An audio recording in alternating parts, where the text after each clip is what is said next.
ਹੁਣ ਗੁਰੂ ਨਾਨਕ ਸਾਹਿਬ ਨੂੰ ਜਾ ਕੇ ਜਦੋਂ ਉਹਨੇ ਵੇਖਿਆ ਇਹੋ ਬਜ਼ੁਰਗ ਹੈ ਜਿੰਦੇ ਮੈਂ ਅੱਗੇ ਅੱਗੇ ਤੁਰਦਾ ਆਇਆ, ਤੇ ਜਦੋਂ ਗੁਰੂ ਨਾਨਕ ਸਾਹਿਬ ਦੇ ਉਹਨਾਂ ਨੇ ਦਰਸ਼ਨ ਕੀਤੇ ਤੇ ਉਹਨਾਂ ਦੇ ਦਿਮਾਗ ਦੇ ਵਿੱਚ ਇੱਕ ਝਟਕਾ ਲੱਗਾ ਬੜਾ ਵੱਡਾ ਕਿ ਧਰਮੀ ਉਹ ਬਾਬਾ ਨਾਨਕ ਜਿੰਦੀ ਜੈ ਜੈਕਾਰ ਸੁਣੀ ਐਸਾ ਹੈ। ਉਹ ਧੌੜੀ ਦੀ ਜੁੱਤੀ ਪਾ ਕੇ, ਉਹ ਆਮ ਸੰਸਾਰੀਆਂ ਵਾਲੇ ਗ੍ਰਸਤੀਆਂ ਵਾਲੇ ਕੱਪੜੇ ਪਾ ਕੇ, ਆਪ ਹਲ ਪੰਜਾਲੀ ਚੱਕ ਕੇ ਆਪ ਖੇਤਾਂ ਦੇ ਵਿੱਚ ਕਿਰਤ ਕਰਦਾ ਹੈ, ਕਿਰਤ ਕਰਕੇ ਆਪ ਖਾਂਦਾ ਹੈ, ਆਪਣੇ ਪਰਿਵਾਰ ਨੂੰ ਖਵਾਉਂਦਾ ਹੈ। ਨਹੀਂ, ਅੱਜ ਕੱਲ ਤੇ ਧਰਮੀ ਤੇ ਭੋਰਿਆਂ ਦੇ ਵਿੱਚ ਵੇਖੇ ਮੈਂ, ਬੇਸਮੈਂਟਾਂ ਦੇ ਵਿੱਚ ਵੇਖੇ ਮੈਂ। ਜਦੋਂ ਭਾਈ ਲਹਿਣਾ ਜੀ ਗੁਰੂ ਨਾਨਕ ਸਾਹਿਬ ਦੀ ਚਰਨੀ, ਹੁਣ ਦੂਜੀ ਗੱਲ ਇਹ ਆ ਗਈ, ਗੁਰੂ ਨਾਨਕ ਸਾਹਿਬ ਨੂੰ ਮਿਲੇ ਹੋਏ ਸੀ ਭਾਈ ਲਹਿਣਾ ਜੀ, ਪਛਾਣਿਆ ਕਿਉਂ ਨਹੀਂ?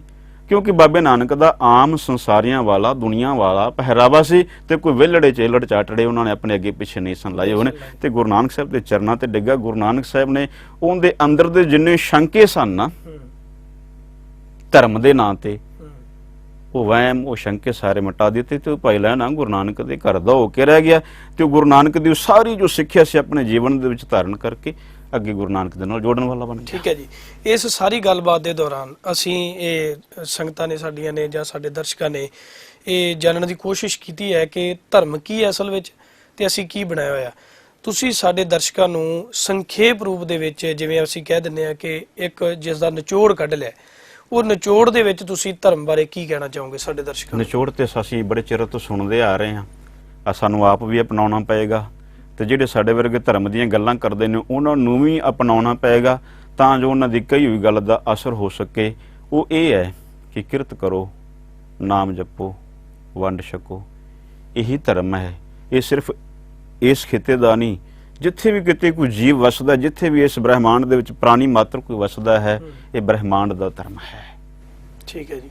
ਇਸ ਤੋਂ ਬਿਨਾਂ ਬਾਕੀ ਜੋ ਹੈ ਉਹ ਅਡੰਬਰਨ, ਜਿਵੇਂ ਅਸੀਂ ਰਵਿਦਾਸ ਜੀ ਨੂੰ ਪੜ੍ਹਨੇ ਨਾ, ਭਗਤ ਜੀ ਨੂੰ, ਮਹਾਰਾਜ ਨੂੰ, ਉਹ ਜਦੋਂ ਆਰਤੀ ਦੀ ਕਈ ਵਾਰ ਗੱਲ ਕਰਦੇ ਨੇ, ਇੱਕ ਸੰਖੇਪ ਜੀ ਗੱਲ ਹੈ, ਉਹ ਕਹਿੰਦੇ ਨੇ ਨਾਮ ਤੇਰੋ ਆਰਤੀ ਮਜਨ ਮੁਰਾਰੇ, ਤੇਰਾ ਨਾਮ ਹੀ ਮੇਰੇ ਵਾਸਤੇ ਨਾਮ ਜਪਿਆ, ਹਰਾਮ ਕਿਆ, ਹੇ ਵਾਹਿਗੁਰੂ ਕਿਆ, ਹੇ ਰੱਬ ਕਿਆ, ਆਰਤੀ ਵੀ ਹੋ ਗਈ, ਤੀਰਥ ਇਸ਼ਨਾਨ ਵੀ ਹੋ ਗਿਆ, ਮੇਰੇ ਤੋਂ ਹੋਰ ਟਕਵੰਜ ਨਹੀਂ ਹੁੰਦੇ। ਕਿਆ ਬਾਤ ਹੈ, ਕਿੱਡੀ ਕਮਾਲ ਦੀ ਗੱਲ ਹੈ ਕਿ ਲੋਕ ਦੀਵੇ ਜਗਾ ਕੇ, ਲੋਕ ਕਿਲੋਆਂ ਦੇ ਹਿਸਾਬ ਨਾਲ ਘਿਓ ਉਡਾ ਕੇ ਆਰਤੀ ਕਰਦੇ ਨੇ ਤੇ ਮੇਰੀ ਆਰਤੀ ਨਾਮ ਤੇਰੋ ਆਰਤੀ। ਉਹ ਸੱਚਾ ਧਰਮੀ, ਉਹ ਸੱਚਾ ਧਰਮ ਦਾ ਜਿਹੜਾ ਜੁੱਤੀਆਂ ਗੰਢਦਾ ਲੋਕਾਂ ਨੂੰ ਵੀ ਗੰਢ ਦਿੰਦਾ ਰੱਬ ਦੇ ਨਾਲ, ਉਹ ਕਹਿੰਦਾ ਨਹੀਂ ਇਹ ਟਕਵੰਜ ਨਹੀਂ ਮੇਰੇ ਤੋਂ ਹੁੰਦੇ ਤੇ ਨਾ ਇਹ ਧਰਮ ਹੈ ਕਿ ਮੇਰੀ ਕਿਰਤ ਦੇ ਵਿੱਚ ਵਾਧਾ ਪੈਂਦੀ ਹੈ। ਵਾਧਾ ਪੈਂਦੀ ਹੈ।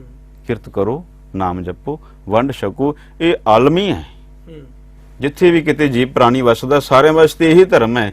ਇਸ ਤੋਂ ਬਿਨਾਂ ਬਾਕੀ ਕਰਮਕਾਂਡ ਬਣ ਕੇ ਰਹਿ ਜਾਂਦਾ ਹੈ। ਬਾਬੇ ਨਾਨਕ ਨੇ ਅਪਣਾਇਆ। ਸੋ ਦਰਸ਼ਕੋ, ਅਸੀਂ ਸਰਦਾਰ ਦਵਿੰਦਰ ਸਿੰਘ ਜੀ ਹੋਣੀ ਜੋ ਹੈੱਡ ਗ੍ਰੰਥੀ ਨੇ, ਉਹਨਾਂ ਦੇ ਪਾਸੋਂ ਅਸੀਂ ਸੁਣਿਆ ਹੈ ਕਿ ਧਰਮ ਕੀ ਹੈ।